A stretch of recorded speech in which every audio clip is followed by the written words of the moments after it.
نظر نہیں آتا ہمیں، لیکن ایک حدیث پاک میں آتا ہے آپ صلی اللہ علیہ وسلم ایک مرتبہ تشریف لے کے جا رہے تھے اور راستے کے اندر کنارے پر 2 قبریں تھیں۔ آپ صلی اللہ علیہ وسلم جو ہے وہاں پر رک گئے۔ فرمایا آپ صلی اللہ علیہ وسلم نے کہ ان قبر والوں کو عذاب ہو رہا ہے، اس چغل خوری کی وجہ سے اس کو عذاب ہو رہا ہے۔ اور فرمایا دوسرا جو ہے پیشاب سے نہیں بچتا تھا، دوسرا پیشاب سے نہیں بچتا تھا۔ جیسے آج کل ہمارے بھائی اس کا احتیاط نہیں کرتے، کہیں پہ بھی پیشاب لگا ہو بیٹھ جاتے ہیں اور پھر اٹھ کے آتے ہیں، کپڑے بھی ناپاک، جسم بھی ناپاک۔ اب نماز پڑھنے آئیں گے تو نماز بھی نہیں ہوگی، نہ کپڑا پاک ہے نہ جسم پاک ہے، نماز کیسے ہوگی؟ جب نماز کو چھوڑ دیں گے تو قبر کے عذاب میں مبتلا ہوں گے۔ اس گوشت کے اندر زہر ملایا، اس کا مقصد یہ تھا کہ اللہ کے نبی کھائیں گے اور زہر کھائیں گے تو معاذ اللہ ثم معاذ اللہ موت آ جائے گی اور ختم ہو جائے گی۔ تو آپ صلی اللہ علیہ وسلم کی یہ شان تھی، رحمت للعالمین تھے، کسی کا دل نہیں دکھاتے تھے، دل نہیں توڑتے تھے۔ عورت نے دعوت کی، آقا نے فرمایا قبول ہے، کوئی بات نہیں۔ اس عورت نے زہر ملایا اور جب کھانا سامنے آیا آپ صلی اللہ علیہ وسلم کے ساتھ ایک صحابی بھی کھانا کھا رہے ہیں۔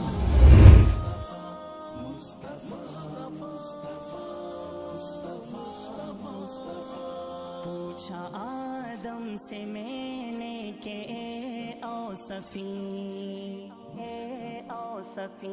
آپ سے بڑھ کے ایک حدیث پاک میں آتا ہے ایک آدمی قیامت کے دن 60 سال کی نماز لے کر آئے گا، ساری زندگی نماز پڑھی ہوگی اس نے، 60 سال کی نماز اور 60 سال کے روزے لے کر آئے گا اللہ کی بارگاہ کے اندر۔ اللہ تعالیٰ جب دیکھیں گے، اللہ تو ویسے ہی دیکھ رہے ہیں، جب اللہ تعالیٰ کی بارگاہ میں وہ نمازیں اور عبادات پیش کرے گا، اللہ تعالیٰ فرمائیں گے تیری ایک نماز بھی قبول نہیں ہے۔ اللهم صل على سيدنا محمد يا رب صل تبارك وتعالى في القرآن المجيد والفرقان الحميد. أعوذ بالله من الشيطان الرجيم. بسم الله الرحمن الرحيم. لقد كان لكم في رسول الله أسوة حسنة لمن كان يرجو الله واليوم الآخر وذكر الله كثيرا. أما بعد فقد قال النبي صلى الله عليه وسلم إنما بعثت لأتمم مكارم الأخلاق أو كما قال النبي صلى الله عليه وسلم. وقال النبي صلى الله عليه وسلم إنما بعثت معلما أو كما قال النبي صلى الله عليه وسلم. صدق الله وصدق رسوله النبي الكريم ونحن على ذلك لمن الشاهدين والشاكرين. سبحان الله الحمد لله رب العالمين. سب حضرات محبت سے ایک مرتبہ درود شریف پڑھ. اللهم صل على محمد وعلى آل محمد كما صليت على إبراهيم وعلى آل إبراهيم إنك حميد مجيد. اللهم بارك على محمد وعلى آل محمد كما باركت على إبراهيم وعلى آل إبراهيم إنك حميد مجيد. اللهم صل على سيدنا ومولانا محمد وعلى آل سيدنا ومولانا محمد كلما ذكره الذاكرون وكلما غفل عن ذكره الغافلون. اللهم صل على محمد كما يليق بشانه. انتہائی قابل صد احترام میرے عزیز ساتھیوں اور معزز علماء کرام،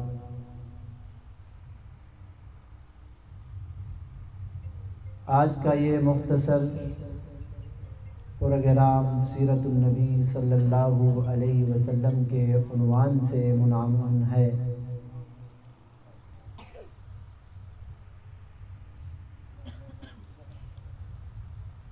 ہم سب مسلمانوں کی کامیابی دنیا اور آخرت کی امام الانبیاء خاتم النبیین حضرت محمد الرسول اللہ صلی اللہ علیہ وسلم کی اتباع کے اندر ہے۔ اللہ تعالیٰ نے آپ صلی اللہ علیہ وسلم کو جو شان اور عظمت عطا فرمائی ہے، کائنات کے اندر مخلوقات کے اندر کسی کو وہ عظمت اور شان کسی کو وہ عطا نہیں فرمائی جو اللہ تعالیٰ نے ہمارے نبی پاک صلی اللہ علیہ وسلم کو عطا فرمائی ہے۔ سارے انبیاء علیہم الصلاۃ والتسلیمات، آسمان اور زمین، عرش اور کرسی، ساری کی ساری مخلوقات ایک طرف، اور امام الانبیاء خاتم النبیین حضرت محمد الرسول اللہ صلی اللہ علیہ وسلم کو جو اللہ نے شان عطا فرمائی ہے، ساری مخلوقات سے بڑھ کر اللہ نے شان اور عظمت عطا فرمائی ہے۔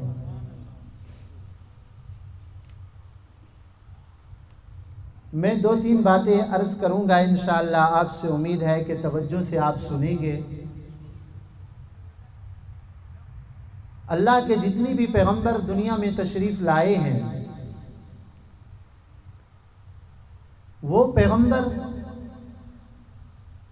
امت کے نبی ہوتے، علاقے کے نبی ہوتے، ان کی نبوت کا زمانہ محدود ہوتا، وہ ایک قوم کے نبی بن کر آتے۔ لیکن جب امام الانبیاء حضرت محمد الرسول اللہ صلی اللہ علیہ وسلم دنیا میں تشریف لائے تو آپ صلی اللہ علیہ وسلم صرف ایک قوم کے لیے نبی بن کے نہیں آئے۔ آپ کی نبوت لامحدود نبوت ہے۔ آپ صرف ایک امت کے نبی بن کے نہیں آئے۔ جس طرح عام انسانوں کے آپ صلی اللہ علیہ وسلم نبی ہیں، جنات کے بھی نبی ہیں، اسی طرح اللہ کے انبیاء جو پہلے تشریف لائے ہیں آپ صلی اللہ علیہ وسلم ان کے بھی نبی ہیں۔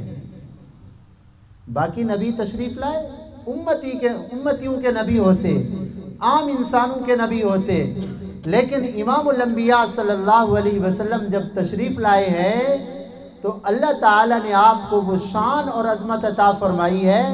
تمام انسانوں کے بھی نبی، عام امتیوں کے بھی نبی، جنات کے بھی نبی، اور نبیوں کے بھی آپ صلی اللہ علیہ وسلم نبی ہیں۔ یہ شان اللہ نے عطا فرمائی۔ ہر نبی کی نبوت کا زمانہ محدود ہوتا، آپ صلی اللہ علیہ وسلم کی نبوت کا زمانہ اب لا محدود ہے۔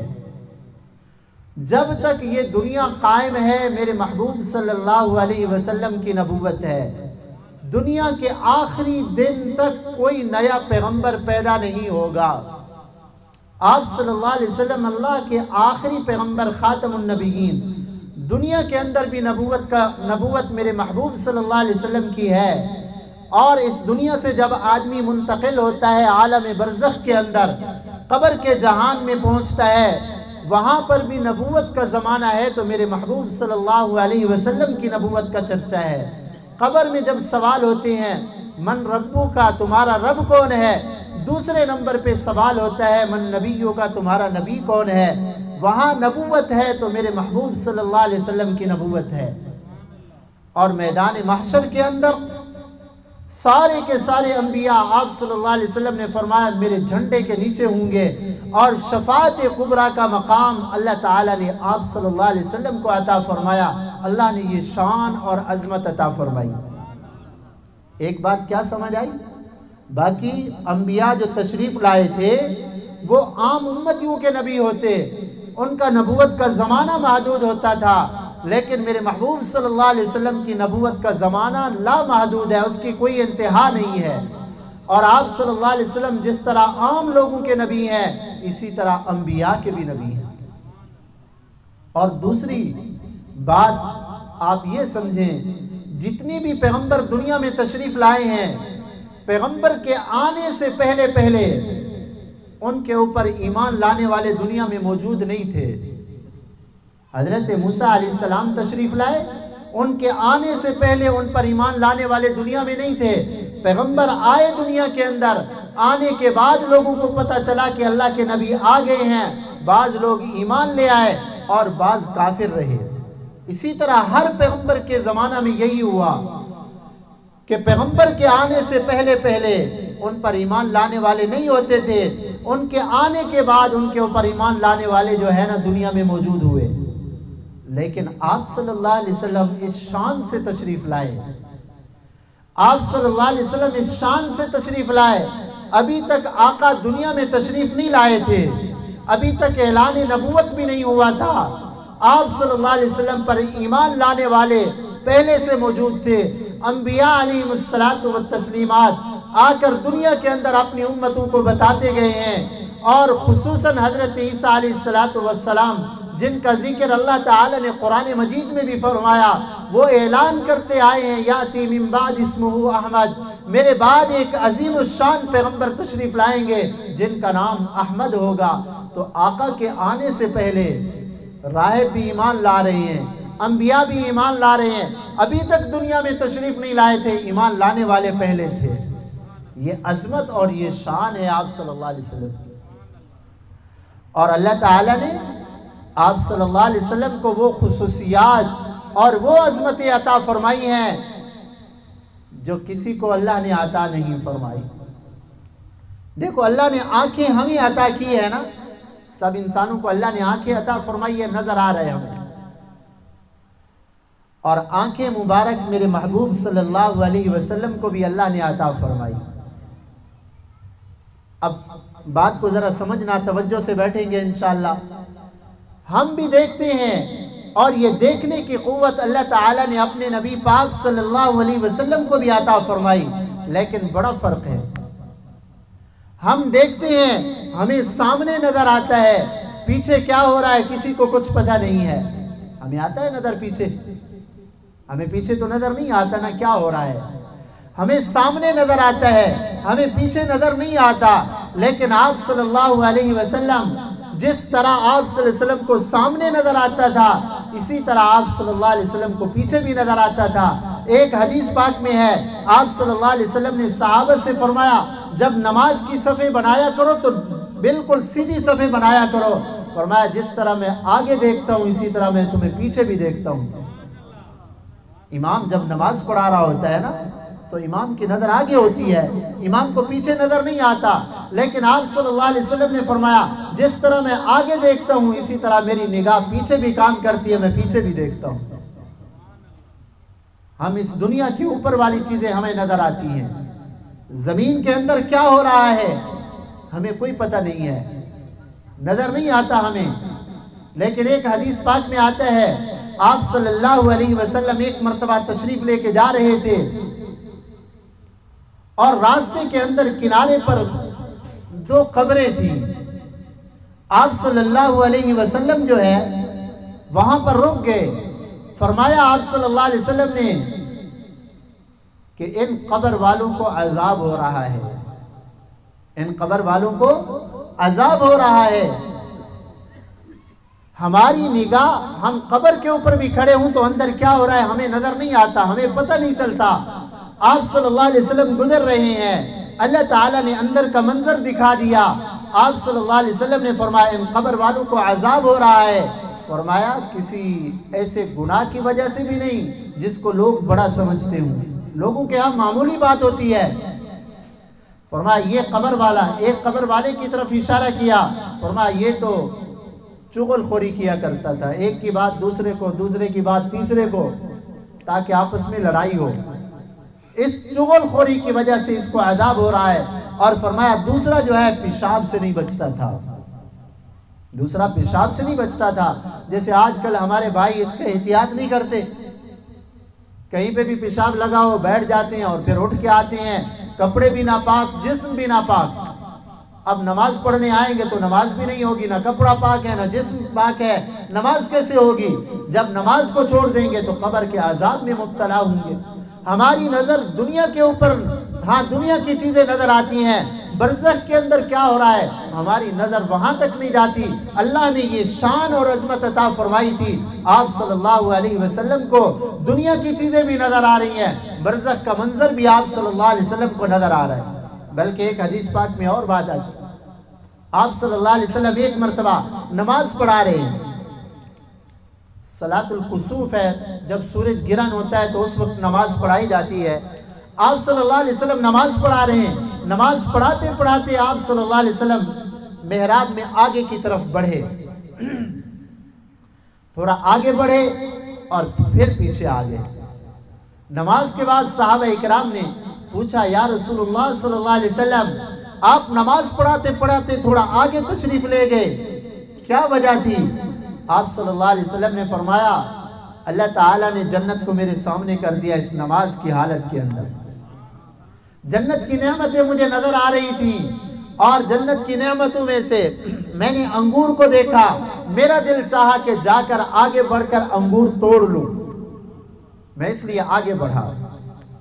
پھر میں نے سوچا یہ دنیا ہے، یہاں پر ایمان بالغیب کا مطالبہ ہے، بن دیکھو مانو، بن دیکھے اللہ کو مانو، بن دیکھے قبر کے عذاب اور ثواب کو مانو، بن دیکھے جنت کو مانو، بن دیکھے جہنم کو مانو۔ فرمایا کہ میں پھر پیچھے ہٹ گیا۔ آپ صلی اللہ علیہ وسلم نے فرمایا، اگر میں وہ انگور توڑ لیتا، جب تک دنیا موجود ہے وہ انگور ختم نہ ہوتے۔ ہمیں یہ دنیا کی چیزیں نظر آتی ہیں، ہماری نگاہ دنیا میں جو ہے نا کام کرتی ہے، برزخ میں کیا ہو رہا ہے، جنت کی نعمتیں اور برزخ میں کیا ہو رہا ہے ہمیں نظر نہیں آتا۔ اللہ نے یہ شان عطا فرمائی۔ اسی طرح ہمارے کندھوں پر فرشتے بیٹھے ہوئے ہیں، کرامن کاتبین، جو نیکیاں بھی لکھ رہے ہیں، گناہ بھی لکھ رہے ہیں۔ اللہ نے قرآن مجید میں ارشاد فرمایا، کرامن کاتبین یعلمون ما تفعلون، فرشتے ہمارے اعمال لکھ رہے ہیں اور کندھوں پہ بیٹھے ہیں۔ کبھی کسی کو نظر آئے؟ نہیں آئے نا نظر، ہیں، ایمان ہے، ہمیں نظر نہیں آتے، ہماری نگاہ اتنا کمزور ہے، ہم کندھے کے اوپر بیٹھنے والے فرشتوں کو بھی نہیں دیکھ سکتے۔ آپ صلی اللہ علیہ وسلم کے پاس حضرت جبرائیل علیہ السلام آتے تھے اور فرشتے آتے تھے، آپ صلی اللہ علیہ وسلم ان کو دیکھتے بھی صحیح، ان سے باتیں بھی کرتے تھے۔ اللہ نے یہ شان عطا فرمائی۔ اور ہماری زبان، اس کا کام کیا ہے؟ ہماری زبان کا کام ہے ذائقہ بتلانا۔ ہماری زبان، ہم کوئی چیز چکھتے ہیں، کھاتے ہیں تو ہماری زبان ذائقہ بتلاتی ہے اور کچھ بھی نہیں بتلاتی۔ لیکن آپ صلی اللہ علیہ وسلم کو اللہ نے جو مبارک زبان عطا فرمائی تھی، اس کی تو شان ہی کچھ اور ہے۔ ہماری زبان ہمیں حلال اور حرام نہیں بتاتی کہ تم حلال کھا رہے ہو یا حرام کھا رہے ہو، یہ انسان کا عقل بتاتا ہے، انسان کا دل و دماغ بتاتا ہے کہ دوسرے کا مال کھا رہے ہو تو یہ غلط کھا رہے ہو، لیکن زبان نہیں بتاتی۔ آپ صلی اللہ علیہ وسلم کو جو اللہ نے مبارک زبان عطا فرمائی تھی، ایک حدیث پاک میں آتا ہے،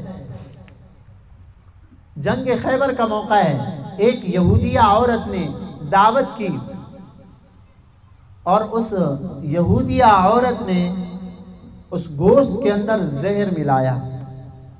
اس کا مقصد یہ تھا کہ اللہ کے نبی کھائیں گے اور زہر کھائیں گے تو معاذ اللہ ثم معاذ اللہ موت آ جائے گی اور ختم ہو جائے گی۔ تو آپ صلی اللہ علیہ وسلم کی یہ شان تھی، رحمت للعالمین تھے، کسی کا دل نہیں دکھاتے تھے، دل نہیں توڑتے تھے۔ عورت نے دعوت کی، آقا نے فرمایا قبول ہے، کوئی بات نہیں۔ اس عورت نے زہر ملایا اور جب کھانا سامنے آیا، آپ صلی اللہ علیہ وسلم کے ساتھ ایک صحابی بھی کھانا کھا رہے ہیں، ایک صحابی بھی کھانا کھا رہے ہیں۔ آپ صلی اللہ علیہ وسلم نے لقمہ اٹھایا اور اٹھا کر اپنی مبارک منہ میں رکھا، فوراً آپ صلی اللہ علیہ وسلم نے نکال دیا، فرمایا انہا مسمومۃ۔ وہ صحابی نے لقمہ کھایا اور زبان پہ رکھا اور نکل گئے۔ آپ صلی اللہ علیہ وسلم کی مبارک زبان نے بتا دیا، محبوب اس لقمے کو نہ کھاؤ، انہا مسمومۃ، اس گوشت کے اندر، اس بکری کے اندر جو گوشت بنایا گیا ہے اس کے اندر زہر ملایا ہوا ہے۔ ہماری زبان نہیں بتاتی کہ اس کے اندر زہر ہے، کیا ملا ہوا ہے، لیکن آپ صلی اللہ علیہ وسلم کو اللہ نے وہ مبارک زبان عطا فرمائی تھی جس کی شان یہ تھی کہ وہ بتا رہی ہے کہ یہاں زہر ہے محبوب نہ کھاؤ۔ ایک اور حدیث پاک میں آتا ہے، واقعہ آتا ہے، آپ صلی اللہ علیہ وسلم ایک صحابی کے گھر تشریف لے گئے، وہاں پر صحابی موجود نہیں تھے گھر پہ، ان کی گھر والی تھی، بڑی خوش ہوئی کہ آپ صلی اللہ علیہ وسلم ہمارے گھر تشریف لائے ہیں، اللہ کے محبوب تشریف لے آئے، اس سے بڑی سعادت کیا ہوتی ہے۔ انہوں نے جلدی جلدی گھر کے اندر بکری کھڑی تھی، گھر کے اندر بکری کھڑی تھی، انہوں نے وہ بکری ذبح کر دی اور کھانا بنایا۔ وہ بکری کے مالک تو گھر والے تھے نا، خاوند تھا اس کا مالک۔ اب جب وہ گوشت لایا گیا، آپ صلی اللہ علیہ وسلم نے جب اپنے مبارک جو ہے نا زبان پر وہ لقمہ رکھا، فرمایا یہ بکری جو ہے اپنے مالک کی اجازت کے بغیر ذبح کی گئی ہے۔ میں نہیں کہا تھا مالک سے اجازت لو پہلے، ہماری زبان ہمیں نہیں بتاتی کہ تم کسی اور کا مال کھا رہے ہو، یتیم کا مال کھا رہے ہو، کسی اور کا کھا رہے ہو، حلال طریقے سے مال آ رہا ہے یا حرام طریقے سے آ رہا ہے، ہماری زبان نہیں بتاتی۔ آپ صلی اللہ علیہ وسلم کی مبارک زبان نے بتا دیا کہ اللہ کے محبوب یہ بکری وہ ہے جو مالک کی اجازت کے بغیر ذبح کی گئی ہے۔ اللہ نے یہ شان عطا فرمائی۔ ہم کسی کو ہاتھ ماریں، تھپڑ ماریں تو دوسرے کو تکلیف ہوتی ہے، ہمارے ہاتھ میں یہ اللہ نے اثر رکھا ہے، کسی کو ماریں گے تو درد ہوگا، تکلیف ہوگی، ایسا ہے نا بھائی۔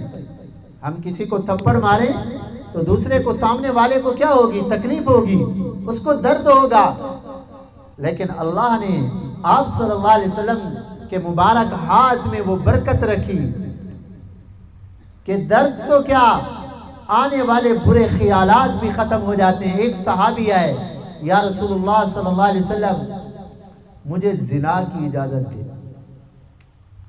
مجھے زنا کی اجازت دے۔ تو آپ صلی اللہ علیہ وسلم نے اس کو آگے بلایا، وہاں بیٹا ادھر آؤ، قریب آؤ میرے۔ وہ صحابی قریب آئے، میں جس کام کی تم اجازت لے رہے ہو، زنا کی، جس عورت سے تم زنا کرو گے، کسی کی بیٹی ہوگی، کسی کی بہن ہوگی، کسی کی ماں ہوگی اور کسی کی بیوی ہوگی، اگر کوئی آدمی تمہارے ان رشتہ داروں میں سے کسی کے ساتھ یہ گناہ کرنا چاہے، تمہاری ماں، بہن، بیٹی، بیوی کے ساتھ، تم برداشت کرو گے؟ تم برداشت کرو گے اس چیز کو؟ اس نے عرض کیا، یا رسول اللہ میں تو بڑا غیرت مند ہوں، میں تو قتل کر دوں گا۔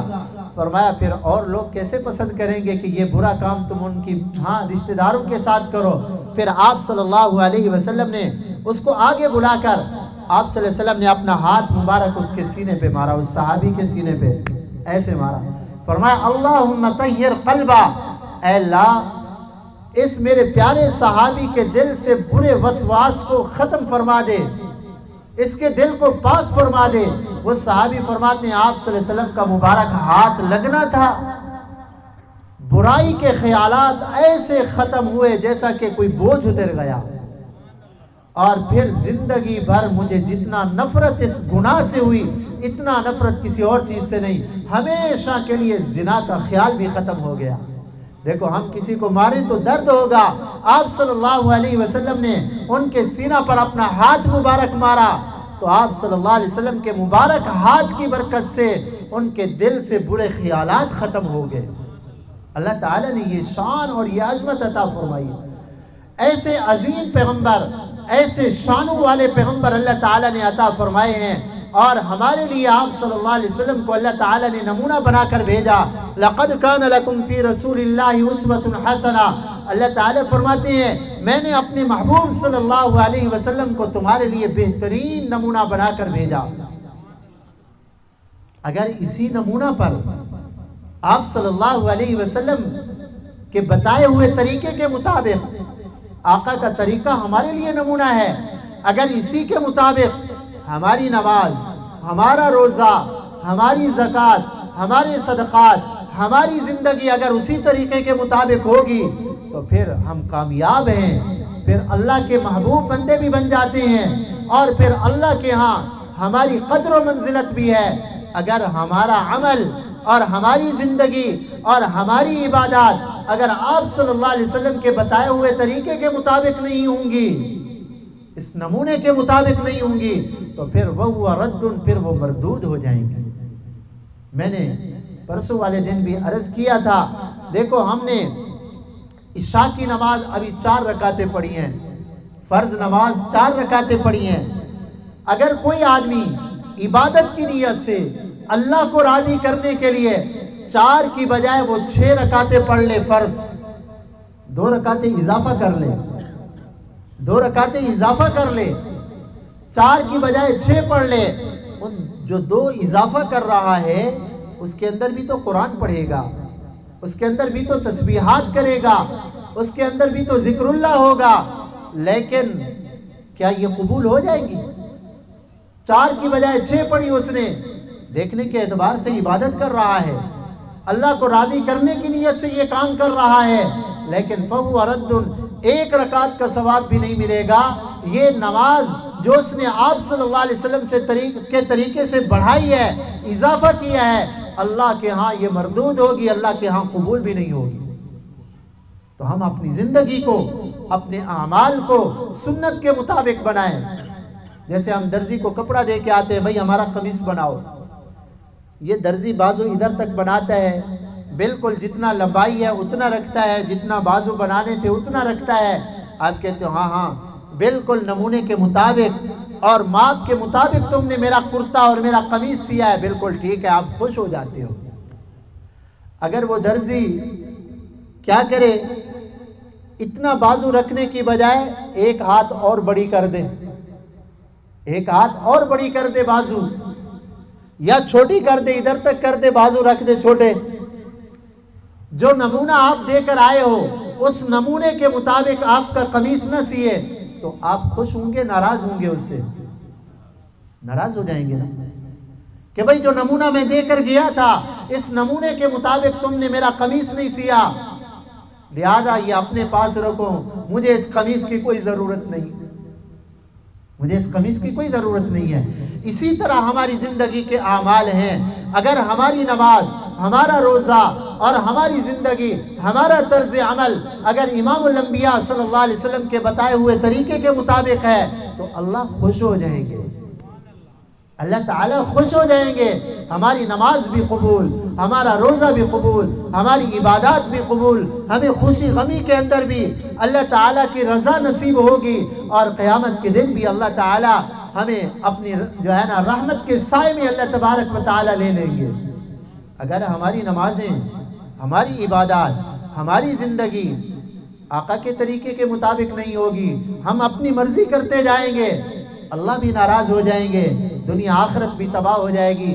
ایک حدیث پاک میں آتا ہے، ایک آدمی قیامت کے دن 60 سال کی نماز لے کر آئے گا، یعنی ساری زندگی نماز پڑھی ہوگی اس نے، 60 سال کی نماز اور 60 سال کے روزے لے کر آئے گا اللہ کی بارگاہ کے اندر۔